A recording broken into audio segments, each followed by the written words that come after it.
جتنے نیک کام کریں آپ کے لیے اتنا ہی بہتر ہے، کیونکہ ایک نیکی کریں گے تو 70 گنا اس کا آپ کو ثواب ملے گا۔ ہاں، اور آقا صلی اللہ تعالی علیہ وسلم کا ارشاد گرامی ہے کہ اس مہینے میں شیاطین کو قید کر دیا جاتا ہے، جنت کے دروازوں کو کھول دیا جاتا ہے، جہنم کے دروازوں کو بند کر دیا جاتا ہے، حدیث پاک ہے۔ تو ایک سوال پیدا ہوتا ہے، لوگ اکثر یہ سوال کیا کرتے ہیں، آپ کے بھی ذہن میں یہ سوال چلتا ہوگا کہ یار جب رمضان شریف میں شیاطین کو قید کر دیا جاتا ہے تو پھر یہ گناہ کیوں ہوتے ہیں، لوگ گناہ کیوں کرتے ہیں؟ تو اس کا بھی میں آپ کو جواب دیتا ہوں، اس کو بھی بتاتا ہوں۔ شیاطین کو قید کر دیا جاتا ہے، لیکن جو انسان گناہ کرتا ہے وہ اپنے نفس امارہ کے تحت گناہ کرتا ہے، تو انسان کو چاہیے کہ اپنے اوپر کنٹرول کرے۔ اگر انسان چاہے گا تو وہ ضرور کنٹرول کر سکتا ہے، کیونکہ شیاطین قید کر دیے جاتے ہیں، یہ بات حقیقت ہے، حضور نے فرما دیا، اور جو حضور نے فرما دیا وہ ہمارے لیے بات حقیقت ہے، اٹل ہے۔ لیکن جو انسان گناہ کرتا ہے وہ اپنے نفس امارہ کی وجہ سے گناہ کرتا ہے، ہاں اس میں اس کا ہاتھ ہوتا ہے۔ تو انسان کو چاہیے کہ گناہوں سے بچتا رہے اور اس پاک مہینے میں عبادت کرے، اللہ کو راضی کرے۔ ویسے تو ہر مہینہ ہمارے لیے عبادت کا ہے، ہر دن ہمارے لیے عبادت کا ہے، لیکن یہ خاص کچھ دن ہوا کرتے ہیں اور خاص مہینے ہوا کرتے ہیں، انہی مہینوں میں یہ ایک پاک مہینہ ہے، بڑی برکتوں والا مہینہ ہے، بڑی عظمتوں والا مہینہ ہے۔ اس مہینے میں بھی اگر اللہ کو راضی نہ کر سکے، اس کی عبادت نہ کر سکے، روزے نہ رکھ سکے، تو پھر کیا کرو گے آپ؟ اللہ کے نبی صلی اللہ تعالی علیہ وسلم ارشاد فرماتے ہیں کہ جو رمضان شریف میں زنا کرتا ہے یا شراب پیتا ہے تو اس پر اللہ اور اس کے فرشتے لعنت کرتے ہیں، لعنت بھیجتے ہیں۔ اگلے رمضان شریف آنے سے پہلے اگر اس کی موت ہو جاتی ہے تو سیدھا جہنم میں جائے گا، کیونکہ اس کے پاس کوئی ایسی نیکی نہیں ہوگی جو اسے جنت میں لے جائے، کوئی اتنی بڑی نیکی نہیں ہوگی۔ ہاں تو میرے بھائیوں، تمام گناہوں کو چھوڑ دو، توبہ کر لو، یہ پاک مہینہ ہمیں نصیب ہوا ہے، ہم بڑے نصیب والے ہیں کہ یہ پاک مہینہ ہمیں نصیب ہوا ہے۔ اس پاک مہینے میں اللہ کی عبادت کریں، اللہ کو راضی کریں اور اس کے حضور حاضر ہو جائیں، نمازیں ادا کریں، قرآن شریف کی تلاوت کریں، اوراد و وظائف کریں اور اس رب کو راضی کرنے پر لگ جائیں اور اپنے گناہوں سے توبہ کریں۔ جو گناہ ہم کر چکے ہیں ان سب سے توبہ کر لیں، اور اس بات کی بھی توبہ کریں کہ یا اللہ آئندہ بھی ہم سے کوئی گناہ نہ ہو پائے۔ ہاں اللہ کی بارگاہ میں آپ توبہ کریں گے، اللہ آپ کی ایک توبہ سے آپ کو معاف فرمانے والا ہے، ایک توبہ سے آپ کو معاف فرما دے گا۔ پھر یہ پاک مہینے میں آپ توبہ کریں گے، اللہ آپ کی توبہ کو قبول فرمائے گا۔ اور اس مہینے کی بڑی برکتیں ہیں، وہ اپنے واقعہ سنا ہوگا، اپنے تو اپنے بیگانے بھی اس سے فائدہ اٹھاتے ہیں۔ ہاں ایک مجوسی تھا، اس کا بیٹا بازار میں کچھ کھا رہا تھا تو اس مجوسی نے اپنے بیٹے کو تھپڑ مارا اور کہا تو مسلمانوں کے بازار میں اس رمضان شریف کے مہینے میں کھلے عام سب کے سامنے تو کھا رہا ہے، تجھے شرم نہیں آتی؟ اس نے کہا ابا میں تو کھا رہا ہوں، آپ بھی تو رمضان شریف کے مہینے میں کھاتے ہیں۔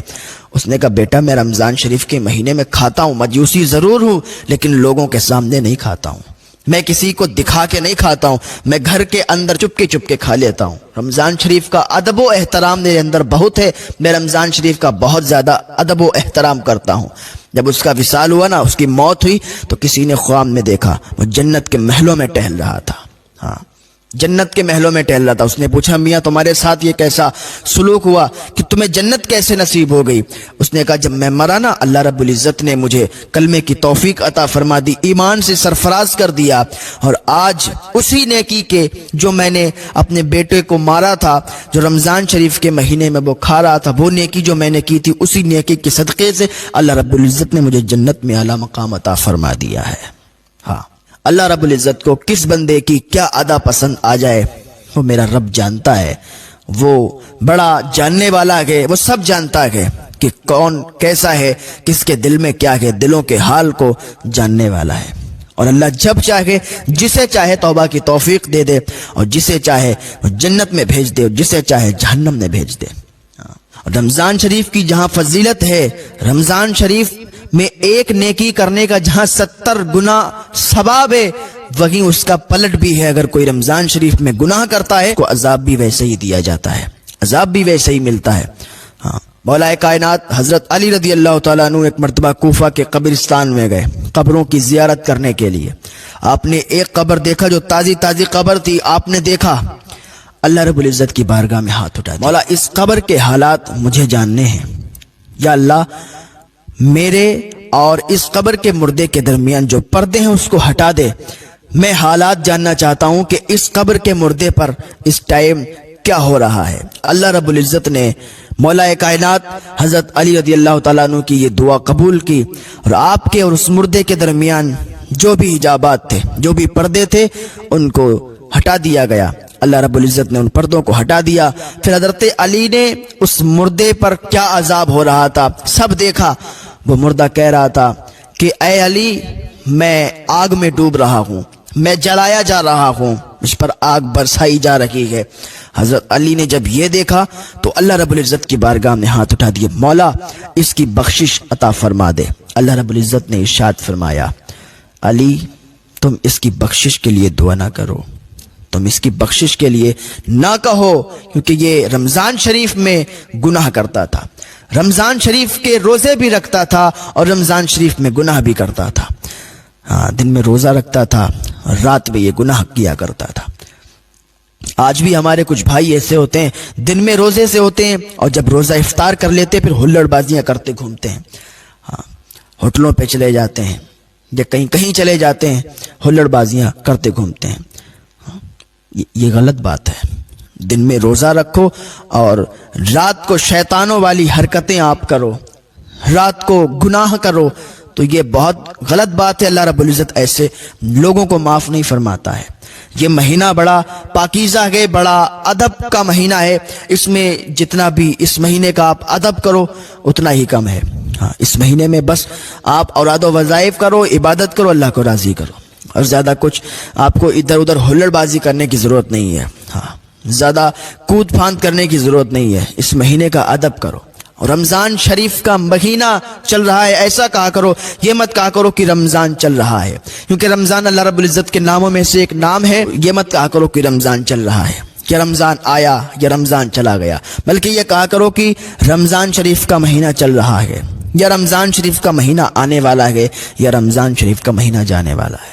ہاں، تو یہ باتیں ہیں، کچھ یاد رکھیں، اور اللہ رب العزت کی بارگاہ میں اس پاک مہینے میں یار ہمیں مہلت ملی ہے، زیادہ سے زیادہ توبہ کریں، کیونکہ انسان کو مہلت نہیں مل پاتی ہے، اور موت کا ہچوکا بن جاتا ہے، موت آ جاتی ہے اور انسان دنیا سے چلا جاتا ہے۔ خالی ہاتھ آیا تھا اور خالی ہاتھ ہی چلا جائے گا، کوئی کچھ لے کے نہیں جاتا ہے۔ اور دوسری بات یہ ہے کہ یہ مہینہ ہے، اس مہینے میں اگر آپ کسی کو صدقہ بھی دیں گے نا، کسی غریب کی مدد بھی کریں گے، تو کئی گنا آپ کو اللہ تعالیٰ عطا فرمائے گا۔ تو اس پاک مہینے کے صدقے سے، اس پاک مہینے کی برکت سے آپ غریبوں کا بھی خیال رکھیں، اور غریبوں کو بھی دیکھیں، غریبوں کی بھی مدد کریں۔ اگر آپ کے دروازے پر کوئی آ جائے تو اس کو خالی ہاتھ مت لوٹانا، چاہے وہ مالدار آ جائے، کروڑ پتی آ جائے، آپ سے مانگے تو آپ اس کو خالی ہاتھ مت بھیجنا۔ ہاں، ہو سکتا ہے اللہ امتحان تمہارا لے رہا ہو، ہاں، تو کبھی بھی اس کو خالی ہاتھ مت بھیجنا، اس کو کچھ نہ کچھ ضرور دے دینا۔ تھوڑا بہت دینے سے مال گھٹتا نہیں ہے، مال میں کمی نہیں آ جاتی ہے، اللہ اور برکتوں کا نزول فرماتا ہے، اللہ برکتیں عطا فرماتا ہے، برکتیں حاصل کرو، اور اللہ رب العزت سے دعا کرو کہ اللہ ہمیں گناہوں سے بچنے کی توفیق عطا فرمائے۔ اللہ رب العزت کی بارگاہ میں دعا ہے، اللہ اس مقدس مہینے کے صدقے سے، ماہ رمضان شریف کے صدقے سے ہم تمام لوگوں کو فیضیاب فرمائے، اور اس مقدس مہینے کے فیوز و برکات سے ہم سب کو مالا مال فرمائے۔ اللہ رب العزت کی بارگاہ میں دعا ہے، اللہ ہمیں ہدایت کی توفیق عطا فرمائے۔